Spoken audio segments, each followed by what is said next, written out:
waramutse tica kumusuhuza ukanga se hari ikibazo dufitanye?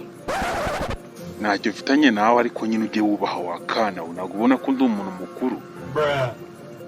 Noneho abantu bakuru ntabwo bemerewe gusuhuza abana ariko mwadusuzugura natwe tuzakura. Turashize none.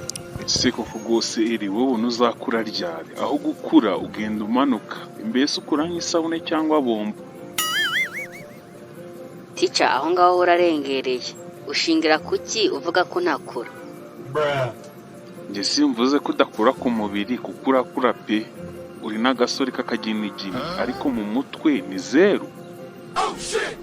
Oya rwose Tica aho ngaho ukoze ikosa uheraho uvuga ko mu mutwe ndi zeru.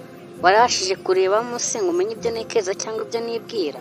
Aho uri kuvuga amagambo aterekeranye. Oya wakana no kazajya isuzugura umuntu nkana nkanjye avuga amagambo aterekeranye ahubwo wowe ibitekerezo byawe nibyo bidafututse.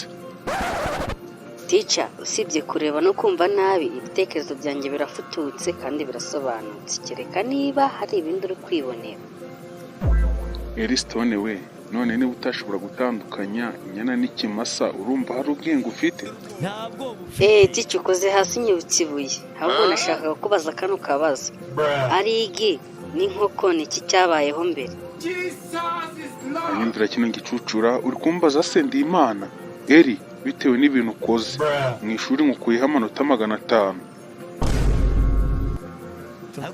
Ariko kuki utavuga nk'umuntu ufite ubwonko bwinshi bite byawe?